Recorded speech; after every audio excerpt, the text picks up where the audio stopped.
You know all the terms. That's why I prefer, because I just remember, like I say, when they're in front of me, I can get it all, but you remember all the terms. So yeah. I did forget about that. You said something that I didn't forget. I guess I tried to bury that because that's what broke me. She said that when the doctor said, like, little man gave up, that I remember that was my collapsing moment, you know. I didn't collapse physically, but that was just the moment, because when they was like, we told you in the beginning that we would see him and he would be grumpy and we're trying to get him to smile. We didn't know he was in pain, because what they said was the milk that we were feeding was going into his lungs. And so actually eating was painful, and that's why he wasn't accepting it, and that's why he wasn't gaining weight.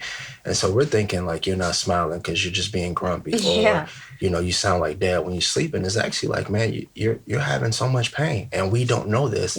When he said like, hey, eventually that cyst got so big with the floppy airways that he just gave up. Like, that's hard to hear. You're 2-month-old. 2-month-old, but you shouldn't even have to fight for that, And so that I think that was my moment. And like I say, I buried that until you said it, and I was like, man, I forgot about that, and how just hearing that, like, I'll never forget that, because it's, for dad, you're not supposed to give up on anything because dad's gonna fight those battles. But the fact that you were fighting for your life for 2 months, and we had no idea. Yeah, and that's what the one doctor was saying. Like, he should have never been at home, and it wasn't us. But she was like, there was still so much work to do, Yeah, we were excited because he was already gone for 2 weeks. Yeah. I remember the night when he got admitted. Again, we didn't talk about it at all. So we were like, we got to go home, grab some clothes. We're going to stay here. We need to make sure someone can watch sister because, again, during COVID, no one can come up. Right. So I remember we left the hospital for a brief second to go home, pack. And we were in the bedroom and you finally started talking, but you had your moment. And you did explain to me, like, I would never forgive you. And how would you tell his sister? And I literally looked over at their double sleeper playpen, and I could only picture like her, and I was like, how are we gonna tell her when she grows up that she had a twin brother and he's not here? And so of course I'm crying, and then you tell me what you told me, and then I was trying to comfort you, but I know men don't like to be comforted when they're going through it. So you're like, not yet. And that hurt my little feelings because I'm like, but I'm your wife, I'm your best friend, like I want to just hold you. You literally seen firsthand our son, you know, and then you tried to do your best to protect me from it. And then when you made that comment, like, I would never forgive you, that hurt my feelings again, because it's like I would never blame you. When I said I thought you would never forgive I would never blame you for that. I wouldn't know really how to think, but I wouldn't blame you because you weren't able to bring him back. At the end of the day, no matter what would have happened, I would have never put that on you. Yeah.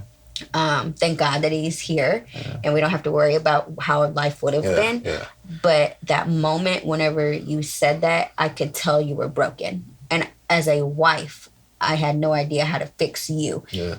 And yet, as a mother, I have a connection with these kids different than, you do, absolutely. Because of carrying them. So, like, I was broken, but I want to make you happy and fix you. But it's like, I don't know what to do. And then you tell me not to hold you yet or hug you. And I was like, what? Like, now what am I supposed to do? Like, sit here and smile? Like, it's not a smiling moment. And so I just wanted to kind of bring that up just because that was huge. That was because you finally got it out. Like, on our way to the hospital, we didn't talk about it. Like you said, it wasn't tension. It wasn't between us. It was just, wow, we're shocked. And so when we finally had a quiet moment, it was still awkward. I'm not going to lie. Like, that was probably one of the most awkward conversations we had. But we've talked about everything. So many different things. For that to be but this was something that was probably the most serious that I know that I've ever dealt with. And I mean, I've been through a lot in my life. We talked about, you said surgeries, and like that was important. Just so you have dad who, I've played sports, from the projects, like just done so many reckless things. We got football children. We got children that flip off buildings. And just gymnastics with everything, and thankfully nobody have experience. We had the son who had an injury with his elbow, but thankfully nobody had surgery, And so and they're all older. Yeah. And so you're telling me, like, and I went through, thankfully, I went through like some of their reckless things and didn't have to have surgery. And so now my 2-month-old, not only one, but 2 surgeries. At that time. Yeah. Yeah. So, but that didn't even fix him. So then we get to date night, though. Yeah. So and what we call date night in the midst of all of this, I mean, you can imagine the life was just sucked out of the house. And we still have kiddos at the house that need us, but everyone's energy is just drained. Yeah. And we're trying to make it, and we're trying to be there for each other. Because we're very close in that family. I'm not just saying that for people to see it. I mean, our bonds are dope. We have a very strong family, but you could tell it was almost lifeless. And so at some point I was like, hey, let's go on a date. We need a date. And I remember, I looked up, because she's a picky eater, certain things she don't eat. And so I'm looking over the area for a nice place she will like. And so I'm like, I want it to be nice. I want us to enjoy this night. And we called TT over, and TT's there. And I think they were gonna make nachos. Yeah, that night. They were gonna make nachos. So it's a late night. We didn't know it was gonna rain, so it started raining. It was a little cold. Yeah, because it was January. Yeah, into January.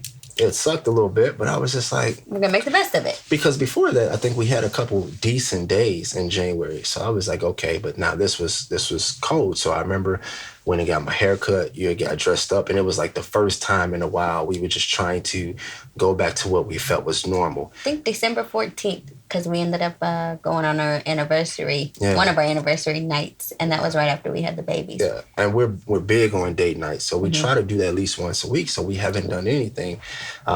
And so we were ready, and I remember earlier that day, just that day in general around the house, I just had some weird smells in the house, and I was like, that's weird. I don't know what that smell is. I kind of walked off and just make sure. You made a comment, though. You're like, does anybody smell that? We're like, no. Yeah, and I was like, I smell something. It's weird. So that was earlier during the day. So it's about maybe 6 or 7, because I think we had an 8 o'clock reservation. So 6 or 7, TT's over there. She started cooking. I have on my slacks. I have my dress socks on and my slides. Yeah, I had my slides on. And you had your dress on. I just got out the shower, so I put my dress on. Yeah, you had your dress on. And we heard this loud pop. And the lights go out. And then come back on. Yeah. So I go out there, and immediately I'm like, oh, someone must have hit a transformer. I'm trying like, hey, this is what happens. Somebody hit something. And I'm over here like, oh, I guess TT must have did something. We thought she had like the fryer or something plugged in. So we're looking out there, and all of a sudden I hear it from behind, and I'm like, does it again. And it's like pop, pop, and I'm like, okay, what's this? So I have to tell this because you don't. Yeah. So I go downstairs, and I see our electrical box. I see that it's smoking, and there's sparks coming from it as well. So I'm like, this is not good. And so I come upstairs, and I was like, hey, do me a favor. Go ahead. We might want to send a text to the landlord. I was like, go ahead. You're cool. Let me be calm. Yeah, I was like, you might want to send a text. I was like, we'll probably call 911 in a second. I was like, but just go ahead, start getting kiddo stuff on. Let's get ready, get up out the house. And she was just like, and I can only imagine, I'll let you tell that. I can't even imagine like what you were thinking. And so I go back downstairs, and it's flames. Yeah. And I'm like, I know now I'm not a firefighter, but I know this is bad. Electrical fires are the worst. Yeah. So I was like, now there's flame. I was like, yep, it's getting ready to be a fire. But your dad, if you freak out, they're gonna freak out. So I was like, hey babe, I was like, just you guys go ahead and get up out of here. I was like, you guys go get up out of here. And then it started popping, and I was like, hey, go ahead and make sure you call 911. Yeah, your demeanor went like serious. Yeah, because at that point, what you don't see is these flames are now jumping out at me, and I know now, like, okay, and then everything's getting ready to go up, and I was like, you got a decision to make, but you don't leave until they're out. And that was my mentality, like, don't leave, but don't let them know what's going on, because if you guys panic, something's going to be left. I want to make sure everybody's out. And so I'm listening for that. At the same time, I'm like, you need to do something. So there's a towel. It's in the laundry room. So there's a towel. So I started hitting it, and I'm hitting it and hitting it. And you can tell the part that you guys heard because I don't even remember that, but I'm hitting it. And eventually, every time it hit another circuit breaker, there's another explosion. And there's like 12 circuit breakers. So I'm hitting it, I'm fighting it. And I'm in my slides. My slacks. Yeah. And so like, it's just going up and it's not stopping. And I'm like, this is, in my mind, I'm thinking this is bad. I'm hearing all the commotion up there. I'm hearing the adults. I'm hearing your sister and you. So I'm like, the kids must be out. But I'm hearing you guys on 911. I don't really know what you're saying. And so I'm just trying to fight. And I eventually run back up and I'm like, hey, is everybody out? Everybody out? You was like, yeah, but you need to come on. And I was like, don't worry about it. I go back downstairs. By this time, it's half of the basement, but I'm like, I don't know why. But it kicked in that, remember I said this is me and it's the first responder. I think he was like, all right, I left you on the last time. Let me help you this time. And so I'm just like, no, let's fight this until I at least hear some berries and cherries. If I can hear those sirens, then we're okay. But I'm not hearing them. And so I'm still fighting. And eventually I hear you yell, like, come on. You said some things we probably won't say. We'll bleep out. But you was like, come on. And I'm hearing it. And I'm like, all right, give me a second. And eventually I hear, hello? So I'm like, that's a first responder. So I do as much as I can. But by this time, it's so big. And I'm like, let me get up out of here. So I hurry up and run up. And I'm like, hey, man, I got most of it out.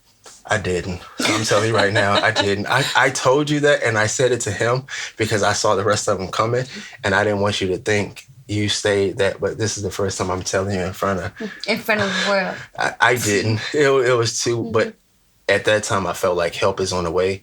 I can leave. But my mind was just thinking like you have to until you know they're secure. And the whole time I'm thinking like I'm. It's going normal motion, but like everything slowed down. And I'm just like, God, like on top of everything else, like I just wanted a catfish sandwich. I don't know what I was gonna eat that day, but I was like, I just like on top of this. And that's why I was like, we can't lose our house too. Yeah. And I think that's what I was saying to myself. Like I know I was talking, I don't know if I was talking out loud, but I was just like, God, we can't lose the house on top of everything that was happening. So I come outside and you meet me. So I'll let you kind of fill in gaps and stuff there. Well, I was livid. Yeah. Okay.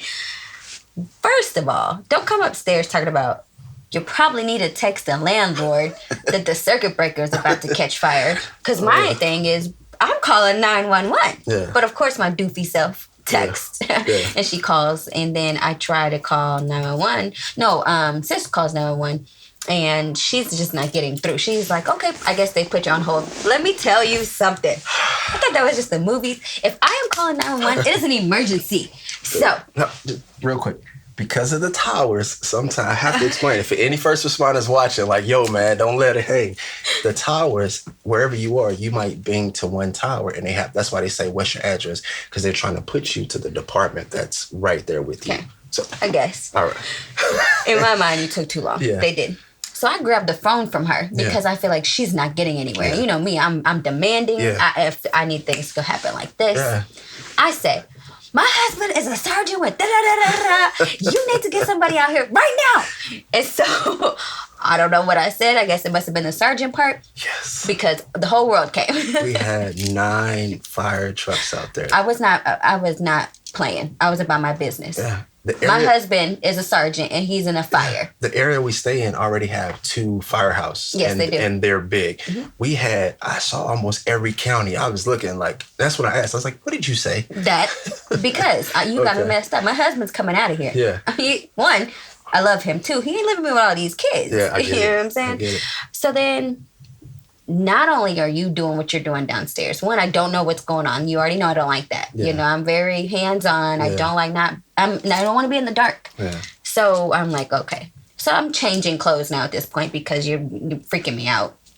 So I put on some comfy clothes, and then all of a sudden, one of the kiddos starts crying. Where's Dad? He has to come up here. And I'm like, oh my God, he's crying. Like, what am I supposed to do? He can't go down there. Yeah, but if I go down there, you're going to be like, no, or whatever, because I could smell the smoke. Yeah. Like you said, electrical fire is the worst. So the smell of it was just so potent. Yeah. And it was just so hard. And then, of course, so that was, 13? I guess he was 13. That was one of the 13-year-olds. And then one of the 14-year-olds, he started crying as well. But I was like, don't take, because Parker, she's only 2 months at this point. And I was like, wait, don't go outside yet, because it was raining, like you said, and cold. He didn't care what I said. He was like, F this. He didn't cuss. But he was like, I'm taking my sister and we're going outside. And so, like, I respect him for that, because his main concern was, let me get her and go out. And so, at that point, I think we had 4, so a total of 5 kids at the house at that moment. And the oldest was actually gone at his friend's house for the weekend. Thank God for that, too, because his bedroom is in the basement. Right, his room is down there. So that would have just been terrible. And he was actually supposed to have a friend spend the night, remember? Right. So, again, thank God for that. Yeah. So, let's just say we hear commotion going on downstairs, and what you don't realize what you did was you yelled. And once you yelled, that's what triggered one of the boys to say, like, where's Dad? Like, I'm not going until he comes up here. And I'm like, you cannot stay in here until he comes up here. So we finally got all the kids out, and I guess we kind of go in both the cars, and of course, like, it's freezing, and so everybody's kind of quiet, shocked. We got some crying, and then I go back in because I'm like, me, rah, rah, rah. I'm big and macho in my mind. So I'm like, if you don't, whatever I said, because I don't know verbatim, but I know it was some cuss words. Absolutely.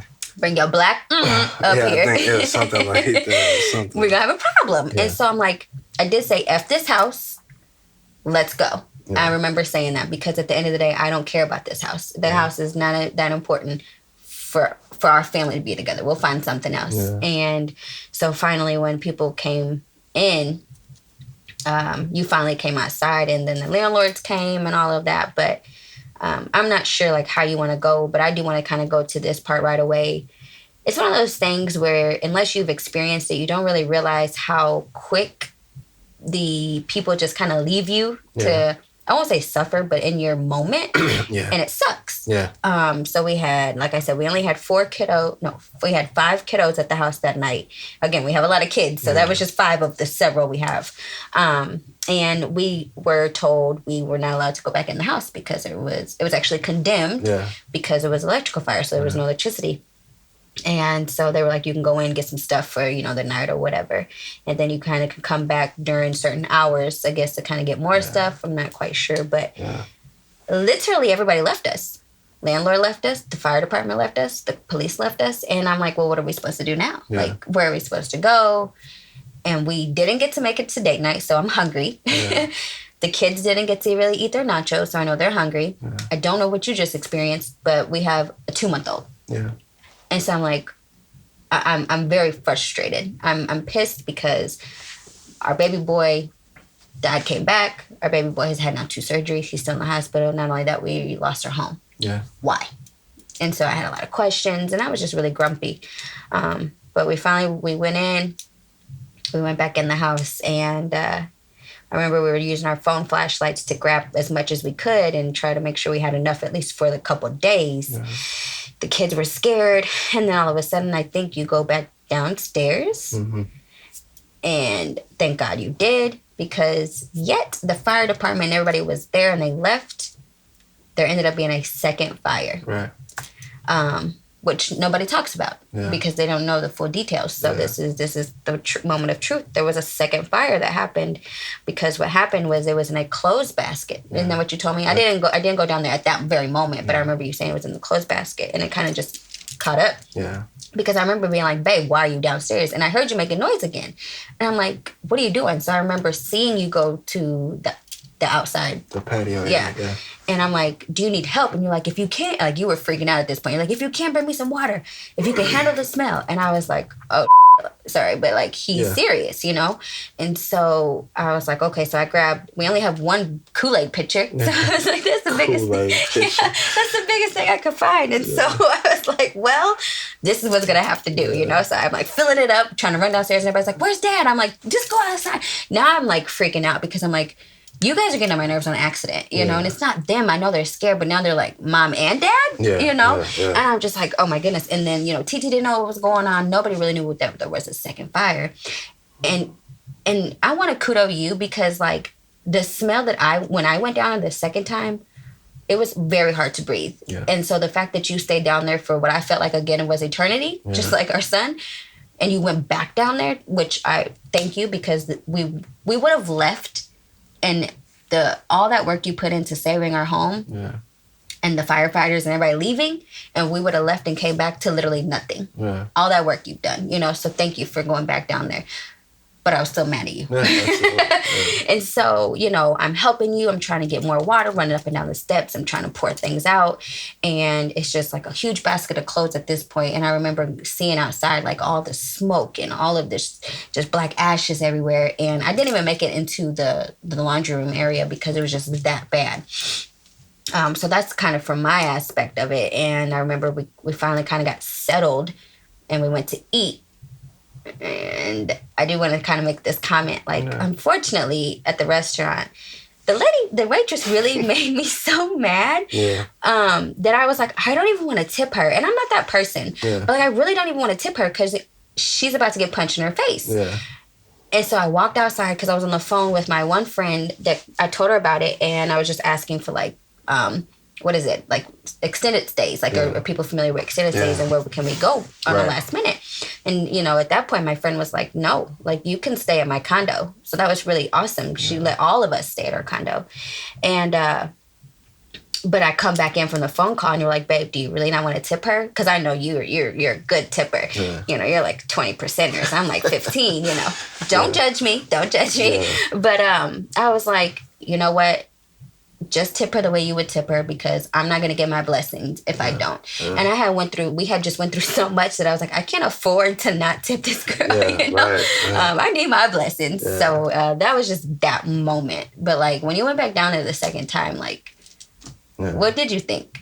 And I'll try to make it brief, but just one, still in disbelief. And I had to see it for myself because again, I was like, did this really just happen? Again. And so when I did go down there, but the smoke was so heavy, I was like, something's not right because the smoke was just too heavy. Like I know they just left, but the smoke was heavy, and so I'm looking and I'm like, something's not right. So I start looking at things, and as soon as I look in the hamper, you can see flames. And the moment like I moved one little blanket over to see what that was, it just took off, and that's when I'm like, oh man. And again, it was big enough and it was right in the perfect place that, it would have hit. And I mean, it would have been even worse because nobody would have been there to call it. And so, like you say, we were able to save a nice portion of the home.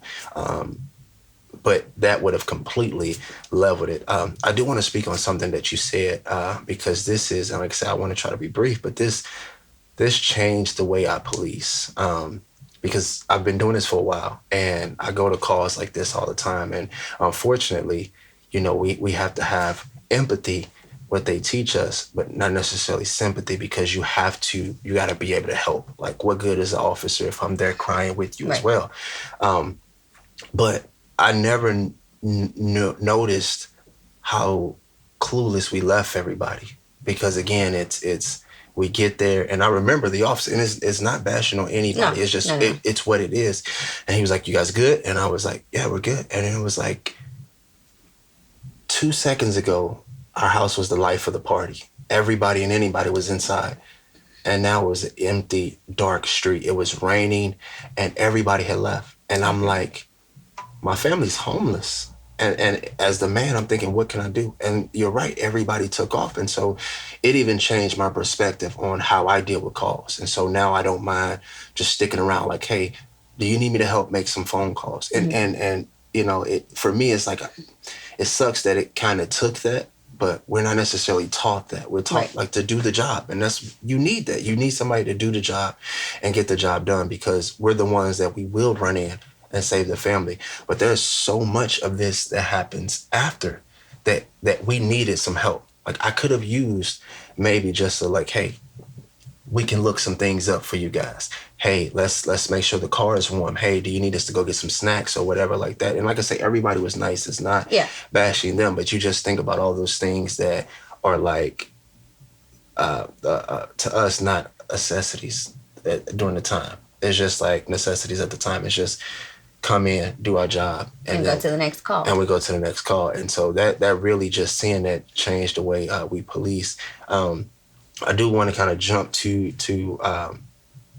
the next. I know you said your friend allowed us to get into the condo, but that was the next day. True that. We had to find somewhere that night because it wasn't available at the time. We had to find something that night, and that was just, I mean, as a father, just I worked so hard to provide a better life than what I had, and my parents did the best that they could. We'll dive in that in other episodes, but we work hard. We both have these backgrounds where it's like, hey, we want to provide a life for our children, and so you work hard, and then now it's like I'm kicking myself because I'm like, I couldn't protect y'all, brother, and I can't protect y'all. So what am I doing? Because you guys, like, you're so proud that dad is a first responder. But when it mattered most, so... Don't do it. Yeah, I feel myself getting emotional, but... I'll tell you, though, you're our real-life superhero, like, in the whole house. Even our 16-year-old was like, you're just like, what can't this man do? Yeah. You know what I mean? And that's your bonus son. Yeah. And he looks up to you like that. So, like, you're a superhero for sure. Yeah. Hence where we got the name Baby Thor, right? Because he's just been through so much. And like you said, if he didn't give up, like he gave up that moment. Yeah. And I think that's what pushed you for the fire because he came back. Yeah. Yeah, he gave up that moment, but he was like, I'm not done. Yeah. And so you were like, if he didn't give up at 2 months, I'm not giving up. Yeah. At whatever your age is, you know what I'm saying? Yeah.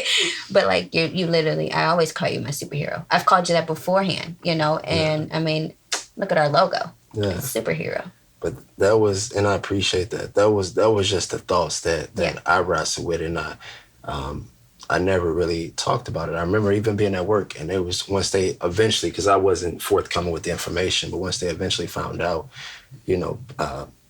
older guys who were closer to me, who really I listened to, they was just like, "You good?" I'm like, "Yeah." They was like, "You're not. Yeah. Like, you're not good, man. Like, stop being that way." But you realize, like, these are the thoughts that haunt me. Not knowing how you feel, not knowing how my kiddos feel, but like, you sit there and you're like, you have all these thoughts that just hurt you. So it's like, man, you gotta bounce back. So you're trying to fight reality, and then you're trying to fight the created reality. Mm-hmm. And the created reality was like, what good is everything you have, So to hear you even say that, it helps, because it helps like kind of free me from that. But I felt like, dude, this is why you're here. So kind of want to jump a little bit, because don't want it all sad. Yeah. But during that time, we both had enlightenment moments. I know for me, I had to, like I say, because I was having those dark moments, I had to find something. And that's when I just kind of, as they say, go back to what which from my spirituality. And I think that's when I just started saying, like, all right, you say you believe in a higher power, like, find something different, And during that time, I think that's when I started cutting back on my alcohol, because I was like, the last thing I need is to be dealing with this, and then I'm just drinking for that. And I think that's when I kind of cut back a little bit, and I just started just trying to do something different. And for me, this is not you all, I'm not trying to change any of you guys' thoughts or belief, but for me, it was a moment where I felt like that peace of what I believe in entered. And I remember going to the hospital to see Preston. I was by myself. Mm-hmm. And I remember that, and I just remember I was like, God, something has to happen, like, because I'm breaking. And I couldn't tell you, I couldn't tell anybody else, but I was like, you don't have it. Because even in the midst of all of this, I'm still going to work. Like, I'm still trying to be the supervisor. I'm still trying to be dad. I'm still trying to be husband. I'm still trying to be father. But every day we're going from the condo, hotel, hospital to work. And I'm still being called in at work for other meetings, for disciplinary actions for people in my squad. So it was so much. And I remember one time they was like, hey, go ahead and take the day off. And I was like, where do you want me to go? Like, I was almost upset. Like, I have no house. Like, where do you want me to go? Like, just, I need to work. But I remember this particular time at the hospital, I'm sitting there and I'm praying, and, you can't tell this episode because the brother got tears in his eyes, but I don't like to cry. I always looked at it as a sign of weakness. And I remember I'm in the car by myself, and I believe I'm hearing God talk to me and just say, like, you need this. Like, give this to me because I'm trying to do something for you. And I remember I finally just, like, opened my mouth and I just started saying the things out loud, what I thought. And I remember, like, it was one of those just ugly, so glad it wasn't recorded cries. And I was so broken, but I felt uplifted, and I felt that. And from that moment on, I was just like, you got this. Like, you got this because it's not you who's writing the story. Mm-hmm. There's somebody who's writing the story. And so, and like I say, this is my personal testimony. So when I realized that, I was like, well, let me get on board with who's writing the story. And from that moment, I just felt like you've kept me through all the things I've been through. He's kept you through all the things you've been through. This is nothing for you to help with my son. And so for me, things started looking up, even though in the physical sense, it hadn't changed right away, but things started looking up for me. So, yeah. Well, I remember during that time, like, we ended up, I mean, we don't like asking for help, either one of us, from even just each other, really. Yeah. Especially, like, I'm an alpha female, so it's just like, I just do it all by myself. But I remember we were like, presenting like the GoFundMe page and like stuff like that. And our story just got so big to where that kind of got out. And then I remember the news people, they wanted to do an interview with us with everything. And so we did that. And we didn't realize, like, I mean, to us, we're just regular people. And I'm not saying that regular people don't go through things, but like, we didn't expect it to be what it was. And so, you know, we just want to personally thank everybody that was there for us during those moments. Because we didn't start the, people need to know that, like, we didn't start the GoFundMe page. That wasn't what we did. Yeah. And then it was more so like, you know, after someone passes and you go to a funeral, you use this all the time. Yeah. People are there for you during the funeral time, but then afterwards they're gone. Yeah. And so, like, that helped. Like, the GoFundMe has helped.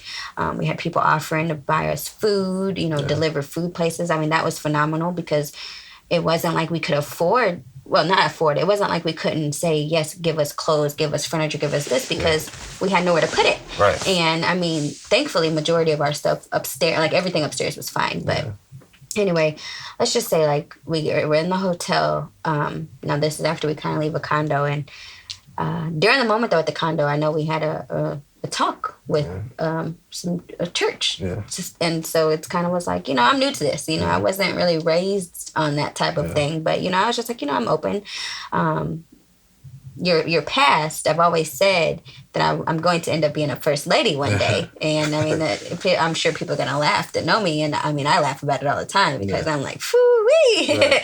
But, you know, people change and, you know, whatever the case may be. But when we got into the hotel after we left the condo, man, it was a 2-bedroom hotel, but it smelled like weed, and our daughter was in there at 2 months old, and we had kiddos laying in the living room, and it was just awful. Mm-hmm. And I'm like, this is not where we are in our life. Like, this is stuff that I had to deal with when I was in my younger years, like 10 and younger, not in my 30s and not with my own children. And so, like, I literally was depressed every day. I was crying every single day. I'm going to cry now because nobody knows how I felt every single day. And it was like, why? Why are we going through this? But why are we going through this when we haven't done anything, in my mind, like, to go through this? And it's like, we have good jobs. Like, we pay our bills on time. We're working on our credit. Like, we were so excited to get good credit scores, and, like, all of a sudden we have no house. And it's like, man, you're the parents. You have to be there for the kids. But yet you can't even be there for Preston. I have to leave him every single day at the hospital by himself with these nurses. That they give him love and they give him the smiles and all of that. And it's like, you're supposed to be his mom. And so that was just hard. And so I like fitness. And then, like, I lost myself with everything. And I was like, one day I woke up from the hotel and I was like, you know what? I have to find something that brings me back to me. And I have this fitness group on Facebook. And I hadn't posted in there for a while. And I said, Precious, get up, put your fitness clothes on, and record yourself running up and down these damn steps. Mm-hmm. You do your squats, you do your lunges, you do what you need to do. You do this because, you're going through something, but what you love to do is motivate others. So at least if you can't motivate yourself, motivate these women. Yeah. I remember making the video. I remember Trey was in the living room, and I was like, don't mind me. I have to do this. Yeah. And I'm running up and down the steps, and I record this, and I put the video up. And some of the people, the women that know what was going on, their comments just meant so much to me. They're like, wow, you're inspiring. Yeah. No matter what you're going through, because the caption I had was just like, sometimes you lose yourself, and that's okay as long as it's just for that moment. And at that moment, when I posted that, and I started reading, the ladies, you inspire me, you motivate me, prayers and all of this. I'm like, get your life together. Yeah. This is not you. You're a happy, bubbly, we're just woo couple, And I could tell, everything was off. Everything was off. We didn't argue, but it was nothing fun to look forward to. Yeah. Unfortunately. I did get excited to go see Preston. But how many times did we leave and you looked over and I'm crying? Yeah. Because I had to leave him. Right. And so that's when I finally realized, I have to do something myself. And of course, I questioned God for a little bit. And I'm like, why? How dare you type deal? But since then, I have gotten so much better. And I have learned so much more. And I'm still in the process of learning. And so we're doing all of this. And then, again, like we said, though, our son is in the hospital until February 28th. And before he came home, he had a third surgery. Yeah. So on top of this, we're still not home. We're still not home. We're still in a hotel. And now we're getting told, well, all of those other things we did didn't work. So we're going to do a third surgery. I know you were against it, but I felt led to have them do this surgery.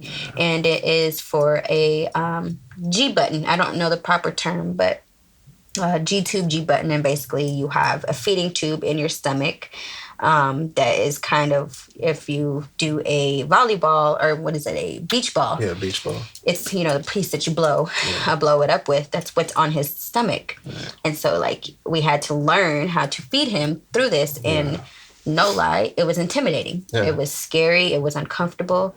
But we knew that we needed our son home. We wanted him home, and we needed him to eat. Because then at first they were talking about what is that? Tracheology. We don't know, Whatever. Apologize for anybody who knows the term. Trigonoscopy, something like that. Yeah. Yeah. Okay. So we were like, oh, hell no. We definitely don't want that. So, we were like, okay. And we prayed about it and everything. And, of course, Dad wasn't for it. But I was like, I feel led that we are going to, this is okay. Yeah. And so he did have his third surgery. So till this day, our son still has the G button. We still feed him every 3 hours. He can only have so many milliliters of milk, a certain formula, and then he gets plugged into a machine. Well, it plugs into a machine and we feed him, and our life has to be that way. Yeah. We go in public, we have to hook him up, we have to unhook him, it's just, you adjust to it. I never thought our life would be like that. Yeah. But again, this is why he's baby Thor. He has gone through so much in his little, there are going to be 6 months soon. So in his little life. And I don't know where you kind of want to go from that. Because it's helping. That's good. I can wrap it up to just kind of saying that, because I don't, we needed this. That's why it's something like therapy. We're on the couch. I'm not going to charge you in money, but we needed this. But to wrap it up, because I don't want to leave people hanging. Because you question and I question, and I think on this journey where I kind of sacrifice everything else to kind of hear from, again, not trying to change anybody's mind, but God that I believe in. And I was trying to chase after him and just kind of see, if you're writing a story, let me know what's going on. And I think the closer I got, the more I realized it wasn't a reason. It was what we thought. Because even you was like, what do we do? You start realizing that certain things are going to happen, but he prepares you for that. And we said all the time that maybe everybody could, or everybody couldn't handle that. Yeah. And even some of our friends was like, I couldn't have done that. And so you almost say, well, I'm glad that we did do it because we're stronger for it. And I wouldn't have wanted it to break this relationship. Right. or like, I love my friends here, and if you're telling me you couldn't have handled that, I wouldn't have wanted it to tear your family apart. But then also, I looked at there's a level of success that we want, and there are just certain things you're gonna go through to get you ready for that. And we don't know, like, yes, we feel it, but we don't know what baby Thor and his sister are gonna be in life. And maybe this is their story. And that's what I started realizing. Maybe this is their story that's gonna help them, because they're dads and moms and people that are watching this, that this might help them. Yeah. And we wouldn't have been able to help had we not been through this. And there's gonna be somebody in the future that needs to hear baby Thor's story. And so I started changing my perception, because it's always about perception. I think at this time, being down, all we could do is look up and say, why? But once you actually stand up and level yourself out, then you can see what's going on. All you gotta do is stand up. But I think it's easier when you're down to just be like, wow, what's going on? It's similar to when we're motivating people with workout exercises. If they're down, they're like, this is the worst. But once you stand up, you're like, oh, it must be over. Yeah. So I started just changing my perception on how I viewed this thing. And it helped, and it's helping. And that's kind of what, we can kind of close it with there. Just so you all know, baby Thor is at home. He is. He is now. Yeah. But actually, let's kind of hold on real quick. Yeah. So we do get a call. February 28th, he gets to come home. Woo. We're finally at our house, I think February 27th, the day before. And we're home. We're like, okay, now all we need is baby Thor home. And then we get the call the next day. Great. Boom. Pick him up. Didn't realize it's going to be so stressful to feed him on this machine. So, of course, as a mom, I think I probably slipped into postpartum for a little bit, because I was like, this is a lot. And then on top of that, I actually was back at work, and it was just like too much for me. And so, fast forward, we go on our honeymoon. Right. Unfortunately, we talked about on another episode. Yeah. And unfortunately, during that time on our honeymoon, we got a call saying he had to get admitted into the hospital again. Okay. So we couldn't fly back because we had to get our COVID test and it had to be negative at least 2 days before. So we couldn't leave early. Yeah. So when we flew back home, we went immediately to the hospital. And unfortunately, baby boy was there for almost 2 weeks that last time.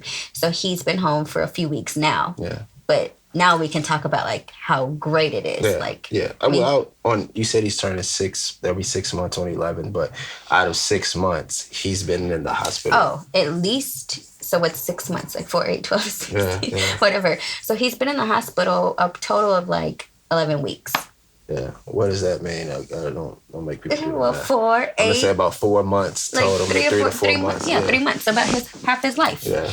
In and out of the hospital, which is huge considering, you miss all the pictures and you have the bond with your twin sister. That's kind of like weird, but like Dad just said, though, he's home. Yeah. He actually is starting to get a double chin. Yeah. He's still way smaller than his sister. He is, but like you said, still on the machine though. Yeah, but it's something that because of who we are, we've adapted to it. Yeah. And kudos to you. Kudos to you. We started this, but we started it talking about just, I'm sitting on the sideline not knowing how to help. And still, there were moments in this story that we talked about where I had to step up. But the moments that I couldn't, delivering a baby, carrying the babies, and what you're doing, and like, I guess for me, it was like, hey, I'll see you tomorrow, little man. But I never thought that you were even thinking some of those things. So kudos to all of that. And just seeing you shine. And even throughout the entire time, like, you've always shined. I know you've had little moments, but you've always like I'm going to do this and I'm going to be pretty and I'm going to do this. And I mean, it's just, it takes a lot, because even though I still don't know exactly how you feel in your mind, I was at least there. And to know what you went through and that you didn't fall or you didn't stay down in a sunken place. You got back up and you were still providing for the kiddos. And once they actually see and listen to this, I think they'll be shocked by some of this because we try not to let them see it. Yeah. Now, they saw some of it, Yeah. you know, and some of it we were kind of transparent, you know, but for me, it's just like, if they saw my eyes red, they like, yo, like, you know, my son was like, Dad, I only seen you cry one other time. Like, you okay? Yeah. But through it all, you know, that's what we say, through it all. And so, like, right now, we're back in the house. Yes. We're actually looking to even expand. With not family. No, no more with kids. our living situation. Yeah. But everyone is home, and just seeing baby Thor now, and I'm back to planning their first birthday. Yeah, he really is. Yeah, so I mean, we call him baby Thor, so we're probably gonna do like the Avengers, a superhero or something like that. Yeah. But it's a blessing, and you once you get to this side, you realize that, you know what, if this is what it takes for me to get to this level. But in the I wouldn't middle, want to do it all over again. I didn't say that. I was very strategic with my words. But in the middle of this, you can't see that, you know. Yeah. And so for anybody who's going through something, I would say, like, just hold on, because, like, you hear it all the time. What doesn't break you make you stronger.